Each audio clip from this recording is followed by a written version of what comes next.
Buenas noches a todos, bienvenidos al grupo de estudio teosófico Jivatma. Continuamos con el estudio del libro Ciencia Oculta de Enrique Renard. Vamos por el capítulo 5, denominado La jerarquía planetaria. Abrimos nuestro estudio con la invocación. Gracias. Procedemos con la gran invocación. Desde el punto de luz en la mente de Dios, que la luz penetre en las mentes de los hombres, que la luz descienda a la tierra. Desde el punto de amor en el corazón de Dios, que el amor penetre en los corazones de los hombres, que Cristo retorne a la tierra. Desde el centro donde la voluntad de Dios es conocida, que el propósito guíe las voluntades de los hombres, el propósito que los maestros conocen y sirven. Desde el centro que llamamos la raza de los hombres, que el plan de amor y de luz se manifieste para que selle la puerta donde reside el mal, que la luz, el amor y el poder restauren el plan sobre la tierra. Entonces comenzamos. Capítulo 5, la jerarquía planetaria. Muchas personas no saben nada de los seres que componen a esta jerarquía, de la realidad de su existencia y del servicio que prestan a la humanidad. Pero todo estudiante y practicante serio debe estar informado al respecto. Así que vamos a comenzar a ver qué es lo que nos dice la lectura.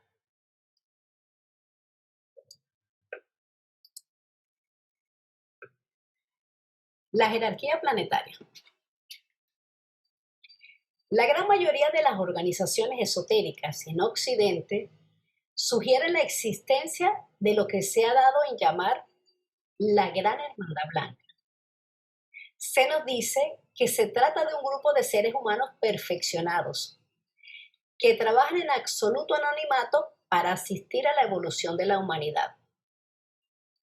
A medida que este conocimiento se ha comenzado a difundir en Occidente de manera más y más marcada, ha surgido inevitablemente un número de preguntas e hipótesis, algunas viables y otras sin sentido. ¿Es posible suponer que pueda existir seres humanos perfectos? Observando el mundo y el devenir humano caracterizado esencialmente por la imperfección, la idea no parece viable.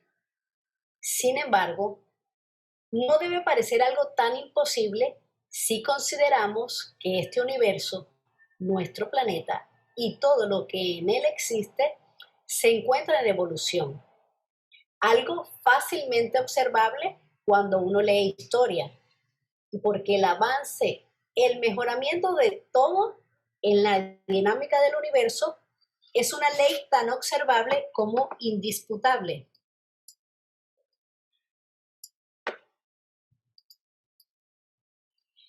La humanidad evoluciona como colectividad, pero también existe, por cierto, la evolución a nivel individual. Es fácil observar las diferencias existentes entre seres humanos en términos de inteligencia, moralidad, rectitud y facultades. Todo ello como consecuencia de diferentes estados de conciencia, en algunos más avanzados que en otros. Es en consecuencia razonable suponer que hay seres humanos que han alcanzado cierto grado de desarrollo interno, vale decir, un estado de conciencia en donde ya no les queda nada por aprender o desarrollar en el plano físico objetivo, situación a la que es inevitable eventualmente llegar aunque el trayecto sea extremadamente prolongado. La jerarquía planetaria está compuesta por seres que transitaron el mismo camino o sendero que nosotros estamos recorriendo actualmente, marcado por el error y la imperfección. Ellos han concluido su jornada al lograr la meta final de la evolución humana, es decir, ser un adepto o un ser humano perfecto. Aquel a quien la vida física ya no tiene más lecciones que enseñarle. Lo que se nos dice en este sentido es que a medida que un individuo va avanzando, encarnación tras encarnación, en su vida planetaria física, comienza, llegado el momento, a recibir lo que se conoce como iniciaciones mayores. Para ello, tiene que hacerse acreedor a semejante honor de acuerdo con su modo de vida, que debe ser impecable en todo sentido. Siendo este el caso, recibirá la primera iniciación mayor. Y antes de continuar esta explicación, debo hacer presente que en la actualidad existen organizaciones esotéricas que dan iniciaciones por las que a veces hay que pagar. Y a menos que se nos diga que son solamente alegóricas o como un medio de reconocer nuestro esfuerzo en el estudio de la filosofía esotérica, no representan algo útil y no confieren grado de avance interno alguno. Las verdaderas iniciaciones se entregan solamente en el plano astral. Vale decir, en la esfera astral de la Tierra, y se confieren solamente por mérito. Para que esto pueda ocurrir, tenemos que ingresar conscientemente a tal esfera, lo que ocurre cuando nuestro cuerpo físico duerme por la noche. Y esto hay que explicarlo. Con el mercado espiritual tan grande que existe, pues hay igual una gran cantidad de gurús, de charlatanes, de impostores, que solo son motivados por el egoísmo, por la fama, por el dinero. Dicen que se comunican con maestros, pero como siempre nos dice el profesor, debemos guiarnos por el sentido común, por la intuición, y no dejarnos embaucar por estas personas. Los maestros de jerarquía están a un nivel muy alto, a una densidad muy sutil. Para ellos es un gasto de energía bajar a ciertas dimensiones. Incluso algunos ni siquiera pueden hacerlo. Y si lo hacen, el que puede hacerlo, es por un propósito altruista, por el bien de la humanidad, y no para favorecer a personas particulares.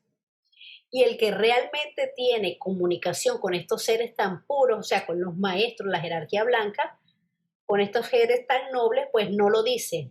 No tienen por qué decirlo ni para qué decirlo. Casi nadie sabe que el cuerpo físico se duerme no solamente porque está cansado, sino porque el ego espiritual se retira de él, llevando consigo los cuerpos mental y astral, más los dos éteres superiores del doble etéreo, que está compuesto de 4 tipos de éter, de menor a mayor sutileza: el éter químico, el éter vital, el éter lumínico y el éter reflector. Al retirarse el ego espiritual del cuerpo físico, lo deja dormido, es decir, privado de conciencia, aunque no de vida. Los dos éteres inferiores, el vital y el químico, quedan con el cuerpo físico para mantenerlo vivo. Pero ambos éteres quedan conectados con los otros dos mediante lo que se conoce como el cordón de plata, una línea de materia etérica por la cual fluye la energía vital que sostiene la vida del cuerpo físico. Mayores detalles sobre el doble etéreo se hallan en mi libro Teosofía, una filosofía para la era de Acuario, capítulo 3, el hombre, su origen y su cuerpo. El profesor en este texto, el Teosofía en la era de Acuario, nos dice que el éter químico y el éter vital quedan en el cuerpo físico trabajando porque son los que mantienen al cuerpo funcionando. El éter químico se encarga de la asimilación y la excreción. El éter vital controla las funciones de reproducción, o sea, el medio de propagación de la especie. El éter luminoso o lumínico controla el desarrollo y funcionamiento de los sentidos, o sea, la percepción sensorial.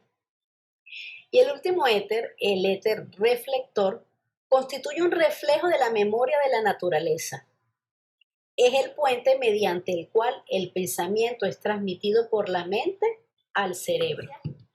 Tiende, por ley universal, a manifestarse en el vehículo más denso que dispone, que es el físico.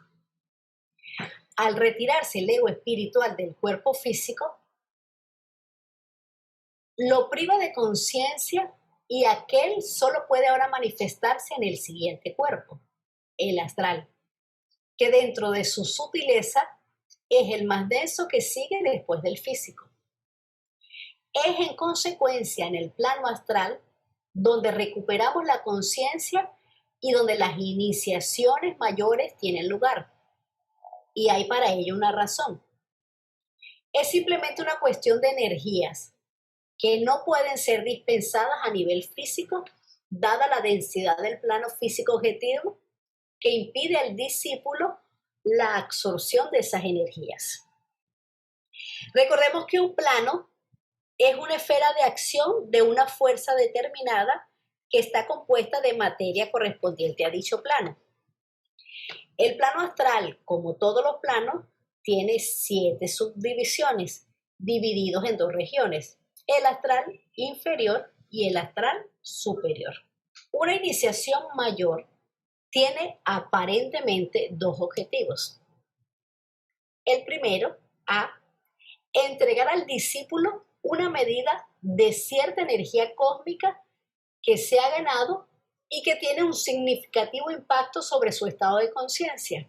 Segundo, B, reconocerle al discípulo el grado de desarrollo logrado y estimular en él una capacitación mayor para futuros trabajos de cooperación con la jerarquía. Entonces, la iniciación, al ser una entrega de energía cósmica, implica, por supuesto, una gran responsabilidad moral, donde el único propósito es el servicio a la humanidad. Es la entrega de poderes y facultades, es un despertar de conciencia, es quitar un velo de los muchos que tenemos. Dado el deseo de anonimidad de los maestros y el aislamiento autoimpuesto de su presencia, hay muchos que dudan de su existencia. Son pocos quienes lo han visto. Y se trata de algo que de hecho ellos prefieren. En correspondencia con uno de los teósofos originales en 1880, Alfred Sinnett, un británico que vivía en la India esos años, uno de los maestros les dice, y cita, nosotros no deseamos que usted pruebe al público de manera concluyente que realmente existimos. Trata de entender que mientras haya aquellos que lo pongan en duda, habrá curiosidad e investigación. Y que la investigación estimulará la reflexión que a su vez genera esfuerzo. Pero si permitimos que nuestro secreto se transforme en lugar común, no solo no derivarán de ello los escépticos beneficio alguno, sino que adicionalmente nuestra privacidad quedaría en constante peligro. Ya va, déjeme admitir a Rosalía. No derivarán de ello los escépticos beneficio alguno, sino que adicionalmente nuestra privacidad quedaría en constante peligro de desaparecer y nos veríamos obligados a mantenerla a un costo irrazonable de energías. Esto lo dicen en la Carta de los Mahatmas para Alfred Sinnett, segunda edición en castellano. Algunos quieren tener un contacto directo con estos seres tan elevados, sin purificarse, sin controlar sus vehículos inferiores. Para lograr esa comunicación es necesario elevar la vibración hasta los planos espirituales donde ellos se encuentran. En los planos donde ellos se encuentran, se desvanece la separación y prevalece la unidad. Ellos están muy por encima del plano psíquico, que es solo al que muchos tienen acceso. Sobre todo los gurús falsos y tanto charlatán que existe por ahí. El origen de la Hermandad Blanca, en círculos esotéricos, también conocida como el gobierno interino del mundo, es algo remoto. Como hemos indicado, la evolución de la humanidad ocurre en 7 prolongados periodos que comprenden millones de años, conocidos en teosofía como razas raíces. Los dos primeros periodos duraron cerca de 45 millones de años. La humanidad, aún en su infancia, andrógina y con cuerpo de materia sutil, la densificación de los cuerpos hasta llegar a ser físicos se estima que comenzó hace 25 millones de años, sufriendo considerables modificaciones y eventualmente dividiéndose en dos sexos hace 18 millones de años, cuando el cuerpo físico adquirió la forma que nos es familiar en la actualidad. Todo ello ocurriendo de manera muy gradual. Esta transformación tuvo lugar durante la tercera raza raíz, periodo al que se le ha dado el nombre de Lemuria. Fue entonces cuando llegaron desde el planeta que nosotros llamamos Venus, un número de seres muy avanzados, conocidos en la tradición oculta como los Pratekabudas, cuyo objetivo era y sigue siendo ofrecer apoyo y guía al proceso evolutivo de nuestra humanidad. Todo indica que su llegada no fue en cuerpos físicos, sino solamente etéreos. Pero esa llegada dio origen a la jerarquía oculta actual, a la cual se han ido añadiendo personas de nuestra propia evolución a través de millones de años. Los actuales miembros poseen cuerpo físico, aparentemente una condición obligatoria para la labor que desarrollan en nuestro beneficio. Recordemos que las razas raíz son etapas en la evolución humana que corresponden a estadios de conciencia o de desarrollo. Cada raza raíz tiene 7 subrazas y cada 7 subrazas tiene 7 familias. Se nos dice que el periodo de evolución o descenso se desarrolló en las 3 primeras razas, que son la polar, la hiperbórea y la lemuria respectivamente, porque ellas vienen en el arco descendente. La cuarta, la Atlante, se desenvolvió en el equilibrio de los arcos, entre el arco descendente y ascendente porque era lo más material. Y el periodo de ascenso corresponde a las razas quinta, que es la Aria. Actualmente estamos en la quinta subraza de la quinta raza raíz, y en la sexta y en la séptima. Se nos dice también que en cada una de estas razas se nos dio un sentido. Esto ya también lo habíamos visto antes. En la primera raza se nos dio el oído, en la segunda raza el tacto, en la tercera raza la vista y la mente, en la cuarta el gusto, en la quinta el olfato. Se dice que en la sexta raza se nos dará clarividencia astral y en la séptima clarividencia mental. El adepto, apelativo que se suele dar a los maestros de esta jerarquía, es alguien que ha desarrollado por completo el potencial interno inherente a todo ser humano. La palabra evolución tiene su origen en el vocablo del latín envolvere, que significa desenvolver, lo cual puede ser descrito como un despertar de la conciencia divina en nosotros. En los maestros, ese despertar ya ha tenido lugar y su presencia en el plano físico, al cual ya no tienen obligación de encarnar, obedece al deseo de ayudarnos a despertar la misma condición en nosotros, a quienes ellos consideran como sus hermanos menores. Su presencia entre nosotros es para ellos un gran sacrificio y es en consecuencia un acto de amor y de amor impersonal, el más noble de todos.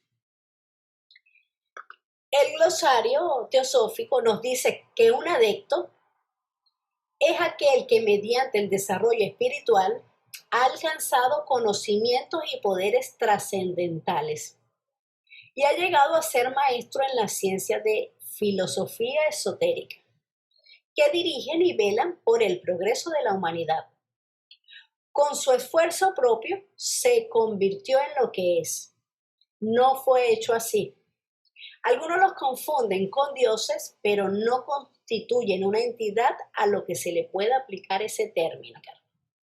Como mónadas humanas, debemos transitar un sendero evolutivo enormemente prolongado antes de eventualmente alcanzar el completo despertar de nuestro potencial divino. Pero es algo razonable suponer que eventualmente lo lograremos, porque es un hecho que ningún proceso dura eternamente.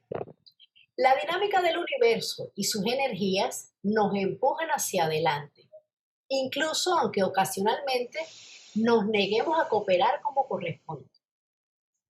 Tal desarrollo tiene etapas iniciales que debemos recorrer en los reinos mineral, vegetal y animal para eventualmente ingresar al reino humano. Esto logrado después de un tiempo considerable, alcanzamos la perfección humana a nivel individual para ahora enfrentar un desafío mayor aún, la etapa superhumana o estado angélico, y posteriormente estados más elevados aún, porque se nos asegura que la evolución no tiene límite. El profesor aquí no remite ningún gráfico, pero a mí me pareció pertinente que podríamos compartir uno para tener refrescar, porque esto ya también lo vimos, refrescar sobre el avance evolutivo de la mónada. Sí. Esta es la evolución de la mónada. Es lo que nos habla aquí de cómo comienza el proceso evolutivo. Entonces, como nos dice el texto, la evolución no se da en un único ciclo, sino en una serie de ciclos donde los cambios que se generan van desde adentro hacia afuera. Durante el periodo involucionario o el arco descendente, que es el arco de bajada, el descendente en el círculo, la vida desciende de un estado puro e indiferenciado que podría calificarse de inconsciencia, sumergiéndose sucesivamente en estados de materia de mayor densidad. Esto es acá en el reino mineral.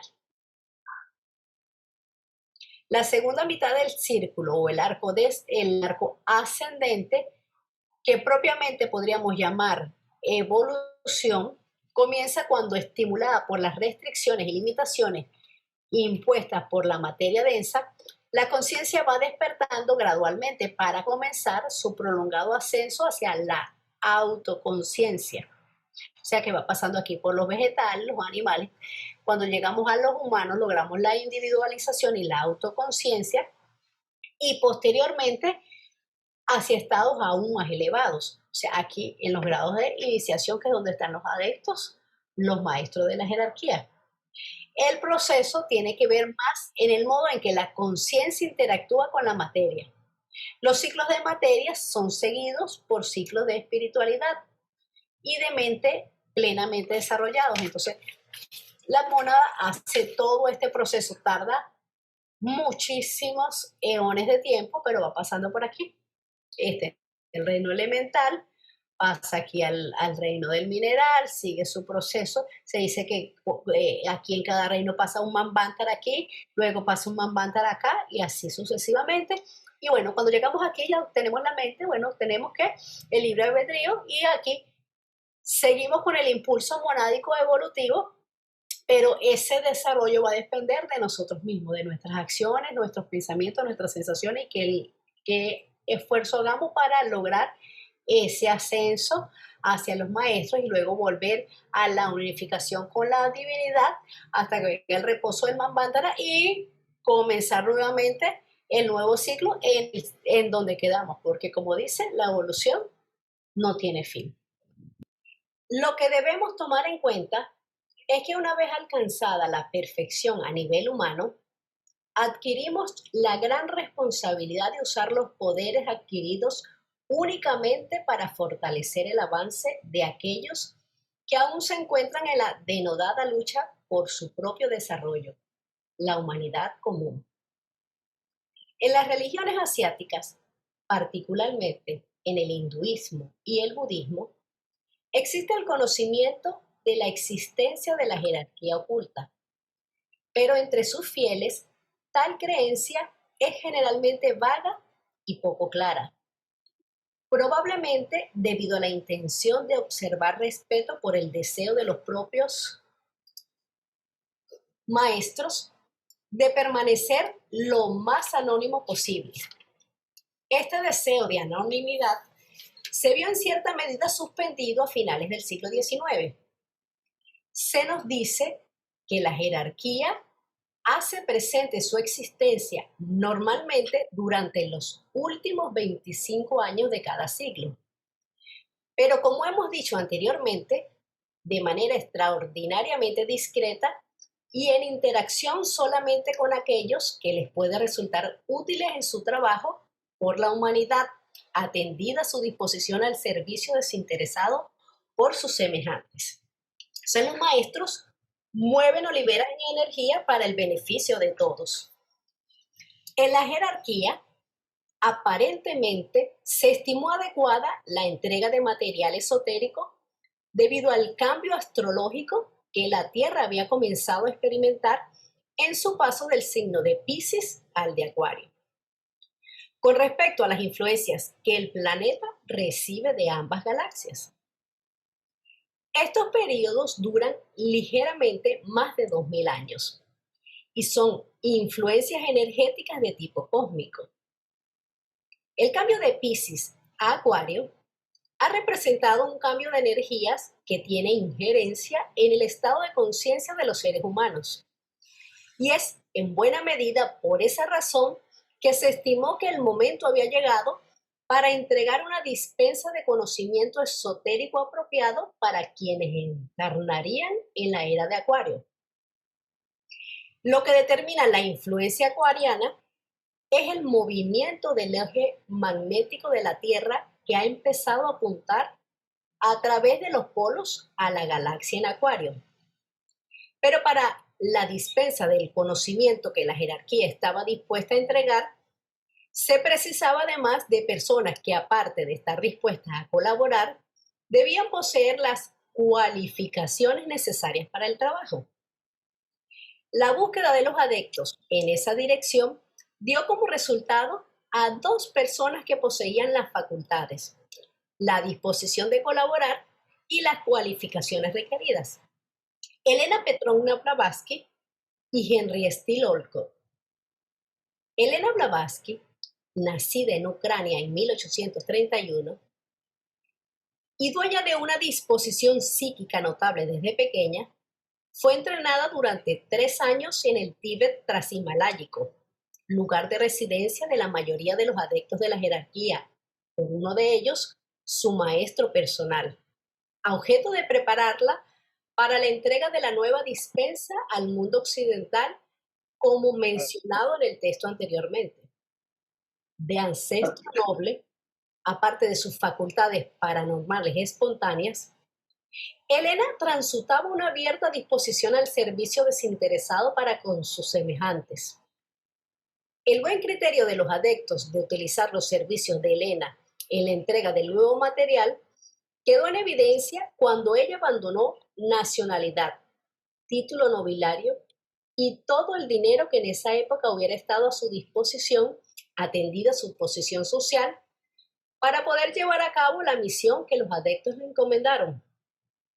Henry Steele Olcott era un abogado estadounidense de considerable prestigio, que había prestado importantes servicios a su país, como fue, entre otros, el de la investigación acerca del asesinato de Lincoln. Fue probablemente su firmeza de carácter, su lealtad e inteligencia y su disposición para el servicio desinteresado a su país lo que inclinó a la jerarquía a reunirlo con Elena Blavatsky para llevar a cabo la labor planeada. Nacida en Orange, New Jersey, en 1832, de familia cristiana, no titubeó en abandonar su tradición familiar religiosa para abrazar las doctrinas esotéricas que le fueron comunicadas por Madame Blavatsky, cuyo paralelismo con el budismo le pareció de gran valor. Blavatsky y Olcott sacrificaron todo con el fin de desarrollar la tarea que los maestros le encomendaron. Blavatsky, bajo la guía de los maestros, aprendió a controlar las fuerzas a las cuales se encontraba sometida en razón de su excepcional naturaleza. Ella dijo que su único mérito era devoción incondicional a su maestro y a su propósito. Sus últimas palabras fueron, y cito: mantengan la unión, no hagan que esta, mi última encarnación, sea un fracaso. Fue mediante estas dos personas que en Occidente se tuvo noción de la existencia de la Hermandad Blanca. Ambos estuvieron bajo el tutelaje del maestro Moria, un adepto de Zen mayor que encabeza las energías relativas al liderazgo y al poder de voluntad, el primer rayo. Y nos cita al gráfico número 88. Entonces es apropiado afirmar que la jerarquía planetaria representa y recapitula en la Tierra la jerarquía espiritual de los mundos más elevados, o sea, como la ley de correspondencia, como es arriba, es abajo. Entonces comenzamos aquí con el primer renglón. Espero que se vea bien, aunque está bien chiquitico, que es el renglón de la humanidad común. Luego vienen los probacionistas, que son los aspirantes a discípulos. Es un periodo de prueba, como lo dice su nombre. Luego viene el discípulo o chela, que es un candidato para la iniciación. Se dice que el discípulo aceptado tiene 2 grados. El primero es aceptación, en donde el cuerpo astral y mental del discípulo están en unión con el maestro. Y el segundo estado o el segundo grado es la filiación, que involucra también la unión del cuerpo causal, o sea que sería el cuerpo astral, mental y causal. Pero el discípulo no pierde su identidad, pero se vuelve uno con su maestro. Tienen una comunicación directa. El discípulo es un alumno que se dedica a aprender y a trabajar mediante la instrucción de un maestro. Los maestros son selectivos en la escogencia, porque ellos no malgastan sus poderes o energías en aquellos cuyo futuro o diserción final con frecuencia prevén claramente. El discipulado involucra muchas encarnaciones. Todo es tomado del señor Leadbeater. Luego viene el iniciado. Aquí tenemos el iniciado, que es el que ha sido admitido en los misterios. El paso de la vida mortal a la muerte infinita. Entonces, en las experiencias del alma y del espíritu, entre otras, es lo que aprende y domina, empieza a dominar el iniciado. Vamos. Se dice que son 4 iniciaciones o etapas para llegar al adeptado. Se me olvidó decir que el discipulado no es una preparación mística, porque ya el discípulo tiene que venir preparado con esa purificación. Ya viene es a recibir instrucciones, es ayudado a desarrollar aún más la conciencia, y en cada una de las iniciaciones que va a ir pasando, pues debe haber una corroboración de lo que su maestro le está instruyendo, enseñando. Entonces, cada una de estas etapas de iniciaciones va acompañada, por supuesto, de una expansión de conciencia. El siguiente paso, que es el Arat, es el iniciado de grado superior, el que ya ha alcanzado la 4ª iniciación. Ya no necesita reencarnar, o sea, sus experiencias en la vida física ya pasaron, ya no hay un karma que quemar. Ya. Luego viene el ascetka o el adepto, la 5ª iniciación, que es un ser de jerarquía superior al Arat. Entonces, a continuación están los integrantes de la 6ª iniciación, quienes ostentan el título de Chohan, y cada uno de ellos encabeza un rayo. Entonces aquí tenemos Maestro Cache, el veneciano, Serapis, etcétera, etcétera. Están los 7 jefes de los rayos. Perdón, después de esta 6ª viene la 7ª iniciación o la iniciación mayor, que es donde está el señor Maitreya, también conocido como el Cristo, el Bodhisattva, el instructor mundial. Es el libertador de la humanidad, según nos lo dice Blavatsky en La voz del silencio. Posee el don o cualidad de Buddha, o sea, la sabiduría suprema o iluminación. Y estos está solo debajo de un escalón del señor Buda. A este mismo nivel, la 7ª iniciación, está el señor Maha Chohan, que era el que nos comentaba ahorita Ángela, a quien tuvieron que pedirles permiso para poder fundar la Sociedad Teosófica, y es el jefe directo de los Chohanes o maestros de la sexta iniciación. También aquí tenemos al señor Vaisbasta, que es el Manú o padre de la quinta raza, o sea, la raza aria. Y por último, acá tenemos al señor Siddhartha Gautama. En su última encarnación, el señor Buda es el ser de esta humanidad que está más elevado, o sea, con el grado más alto de iniciación. Buda quiere decir literalmente el iluminado. Es un supremo estado de santidad. Hay, por cierto, personas que enteradas de la existencia de estos maestros expresan un deseo de ponerse en contacto con ellos, pero lograr un contacto directo con los adeptos o formar parte de su grupo requiere gran mérito y por sobre todo una disposición para abandonar nuestro modo de vida habitual y nuestras predilecciones. Y son muy pocos los que están dispuestos en esa dirección. Recibida la quinta iniciación mayor, lo cual representa no tener que volver a encarnar, a la persona se le ofrece un número de oportunidades de servicio. La más dura y difícil es encarnar nuevamente para eventualmente integrar la jerarquía. Claramente se trata de un sacrificio enorme que realiza alguien que se ha ganado su liberación de las limitaciones del mundo físico, aunque se cuente con poderes y facultades especiales que se le manifestarán totalmente solo al llegar a la edad adulta. Pero ellos lo hacen motivados por amor a la humanidad y la profunda compasión que les despierta ver la oscuridad en que normalmente ésta se debate. Los maestros, encarnados o no, acompañan a la humanidad y a todo ser vivo. Cambian la frecuencia vibracional, estabilizan o equilibran. Solo su presencia conlleva un campo de fuerza que contribuye a armonizar, a serenizar y en general a traer paz. Habiendo lo anterior y las doctrinas filosóficas y religiosas orientales ganado cierta popularidad en Occidente, han emergido un número de organizaciones esotéricas que enseñan muy poco de valor y que confieren iniciaciones casi invariablemente por dinero. Han visto en este interés un negocio y lo quieren aprovechar. Estas deben ser evitadas.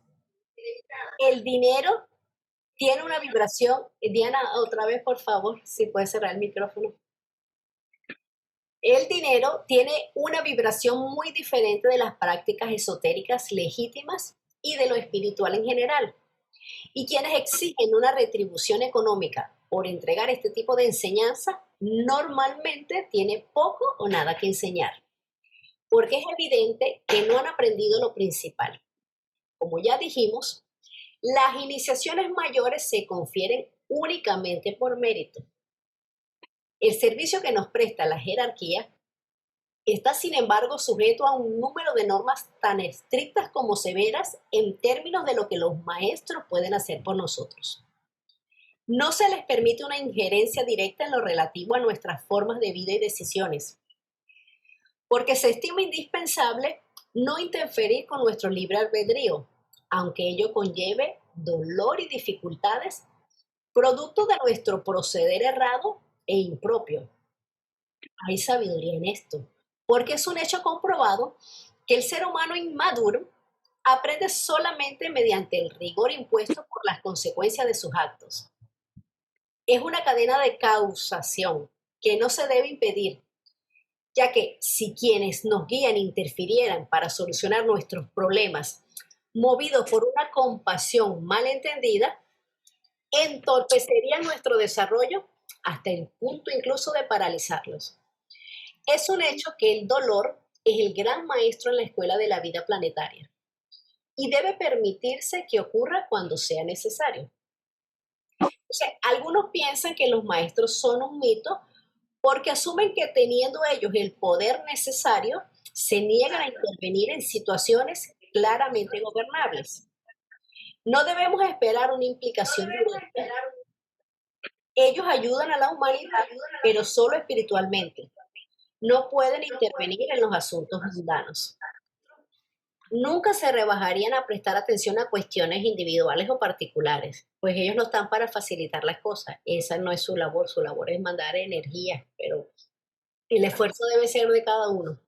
Lo que sí se les permite hacer es, mediante su gran poder mental, establecer influencias en el plano mental en la esperanza de que nuestros líderes religiosos y políticos se vean influenciados por ellas para tomar las decisiones correctas en lo relativo a la marcha cívica de los países que representan.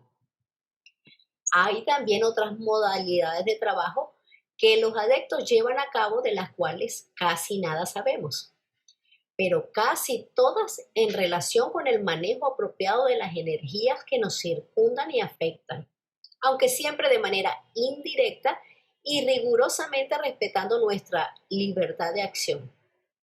Se nos dice que se les permite también intervenir en ciertas situaciones con el objeto de evitar catástrofes innecesarias que nada hemos hecho para provocar, tanto a nivel colectivo como individual, pero habiendo de por medio una situación kármica, jamás intervienen. Entonces los maestros son una guía, emiten energías y muestran el camino. Son fuerzas universales. Ocasionalmente se les permite, cuando las condiciones astronómicas y astrológicas se estiman adecuadas, una medida de apertura y les está permitido tomar contacto con personas que ellos consideran apropiadas para entregar información útil y necesaria. Esto fue lo que ocurrió a fines del siglo XIX, cuando Blavatsky y Olcott fueron contactados por dos miembros de la jerarquía bajo cuya sugerencia procedieron a fundar la Sociedad Teosófica en Nueva York en 1875. Más aún, los dos trabajos literarios cumbres de Blavatsky, Isis sin velo, publicada en Nueva York en 1877, y La doctrina secreta, publicada en Londres en 1888, fueron trabajos dictados a la autora por dos maestros miembros de la jerarquía. Como es habitual, hay aquellos que han objetado la veracidad de tal afirmación. Ello es también generalmente producto de la ignorancia o la mala fe. De modo que con el objeto de determinar la veracidad de un texto informativo, que es lo que son ambos trabajos, es necesario investigarlos cuidadosamente. Esto fue lo que hizo el investigador Christopher Holmes con los trabajos de Blavatsky y que culminaron con sus libros Dios, H.P. Blavatsky y La doctrina secreta, donde el autor indica que en el texto de estas obras hay más de 1000 citas de libros descontinuados y olvidados, algunos escritos hace siglos, en adición a material de referencia que se remonta a miles de años en el pasado en papiros y otros medios antiquísimos, un logro imposible para el más competente de los eruditos literarios del siglo XIX. Semejante riqueza de información solo puede venir de individuos cuya capacidad e inteligencia superen largamente nuestras actuales posibilidades y que han tenido acceso a fuentes de información que proveen con precisión comprobable hechos históricos de siglos pasados, acerca de los cuales no se sabía nada durante el siglo XIX. En nuestro presente nivel de evolución y desarrollo intelectual, semejante exposición de hechos históricos y la memoria para recordarlos hace imposible citarlos con alguna precisión. Y se encontraban incluso mucho más allá de las capacidades de Madame Blavatsky y su propio intelecto. Pero para los adeptos de la jerarquía planetaria que le dictaron el trabajo, ello no representa problema. En este contexto, hay que recordar que estamos hablando de seres humanos perfeccionados, en quienes el nivel de inteligencia y capacidad investigativa es enormemente superior al de nuestros más renombrados investigadores y académicos. La reclusión y el aislamiento de la jerarquía y sus miembros ha despertado críticas en quienes se han informado acerca de su existencia. Pero debe entenderse que en su condición de adeptos y por la perfección que caracteriza su estado de conciencia, sus decisiones y su proceder son invariablemente impersonales y jamás dictados por preferencias personales. Ellos deliberan en cuanto a modos de proceder frente a situaciones que requieren acción y no siempre están de acuerdo en cuanto al modo de operar para lograr el resultado que se persigue, en cuyo caso simplemente votan y se lleva a cabo lo que la mayoría decide, con quienes han votado de manera diferente, asociándose incondicionalmente a la decisión tomada y trabajando por su éxito. No les es grato permanecer aislados, pero como no son gobernados por deseos personales, se adaptan sin dificultad a lo que las circunstancias aconsejan, que en este caso es un aislamiento necesario. Lo más estimulante de la certeza de la existencia de los adeptos de la jerarquía es la promesa de que algún día la evolución nos llevará a ser como ellos, no solamente en lo individual, sino la humanidad en su totalidad, aunque nuestro sendero haya sido, igual como fue el de ellos, prolongado, duro y difícil. Entonces, el verdadero Mahatma, el verdadero maestro, se ve principalmente como un estado espiritual de conciencia.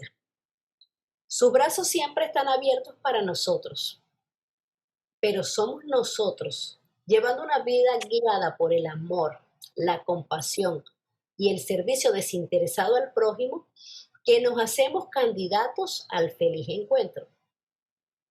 Dice HPB que el trabajo de los maestros no podríamos entenderlo a menos que seamos maestros, pero que ellos mantienen la vida espiritual de la humanidad. Ellos no empujan, sino inspiran, porque el esfuerzo debe ser nuestro. Bueno, exacto. Voy a hacerles un poquito una lectura de un escrito que él tiene, Damodar Malavankar, que, como les refería, fue discípulo del maestro KH y fue el único en los tiempos de la fundación de la Sociedad Teosófica, de los tantos chelas que estuvieron a aprobación de los maestros, el único que fue aceptado y el único que fue invitado por los maestros a irse al Tíbet. Entonces, bueno, me pareció bien bonita unas partes del escrito y bueno, se las voy a presentar también para que tengan eso y vean cómo él relata cómo fue el encuentro en persona, en cuerpo real, con su maestro. Estos acontecimientos tuvieron lugar antes de que llegáramos a Lahore, donde esperábamos encontrar en su cuerpo a mi maestro. Allí me visitó en su cuerpo físico durante 3 noches consecutivas, por cerca de 3 horas en cada ocasión, mientras mantenía plenamente mi conciencia, y en una ocasión incluso fui a encontrarlo fuera de la casa. Al que yo vi en persona en Lahore era el mismo que había visto en forma astral en el cuartel general de la Sociedad Teosófica, y también el mismo que había visto en visiones y en trances en su casa, a miles de kilómetros de allí, a donde llegué en mi ego astral gracias a su ayuda y protección. Gracias a su ayuda y protección directa. En tales ocasiones, con mis poderes psíquicos aún escasamente desarrollados, siempre lo había visto como una forma más bien borrosa, aunque sus rasgos estaban perfectamente definidos y su recuerdo profundamente grabado en el ojo y en la memoria de mi alma. Mientras que ahora en Lahore, en Jammu y en otras partes, la impresión fue totalmente diferente. En las primeras ocasiones, al hacer el pranam o salutación, mis manos pasaron a través de su forma, mientras que en las últimas ocasiones se encontraron con sólidos ropajes, carne y hueso. Aquí vi a un hombre vivo frente a mí, al original de los retratos que tiene la señora Blavatsky y el señor Siller, aunque mucho más imponente en su aspecto general y presencia. No me detendré en el hecho de que fue visto corporalmente tanto por el coronel Oscar como por el señor Brown por separado 2 noches en Lahore, ya que cada uno de ellos puede hacerlo mejor que yo si así lo deciden. Nuevamente, en Jammu, a donde nos dirigíamos desde Lahore, el señor Brown lo vio en la noche del tercer día de nuestra llegada y recibió de él una carta en su conocida caligrafía, por no mencionar las visitas que me hizo casi a diario. Y casi todo el mundo en Jammu se dio cuenta de lo ocurrido la mañana siguiente. Ok, gracias, Caro. Este es un artículo que escribió, como les decía, Damodar Malavankar. Aquí está firmado. Ah, no, no aparece la firma de él. Está por aquí arriba. Y se encuentra, exacto, aquí está escrito por Damodar Malavankar y se encuentra en el libro 5 años de teosofía y el artículo se llama Los sabios del Himalaya. Era solamente los que les quería compartir. El ser más inteligente del universo, el hombre, jamás ha estado entonces sin un amigo. Más bien tiene una rama de hermanos mayores que velan continuamente por el progreso de los menos adelantados, que conservan el conocimiento adquirido a través de eones de ensayo y experiencia, e incesantemente buscan las oportunidades de inducir la inteligencia en desarrollo de la raza, en este o en otros globos, a considerar las grandes verdades que conciernen el destino del alma.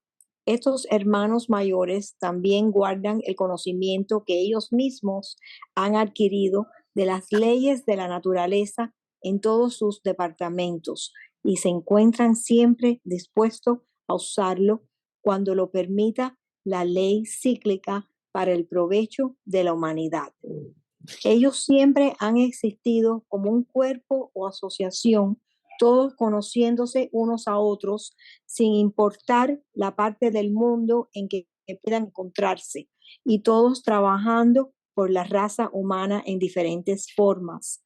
En algunas épocas llegan a ser bien conocidos por la gente y circulan dentro de núcleos de hombres comunes, siempre que la organización social, la virtud y el grado de desarrollo de los pueblos lo permitan.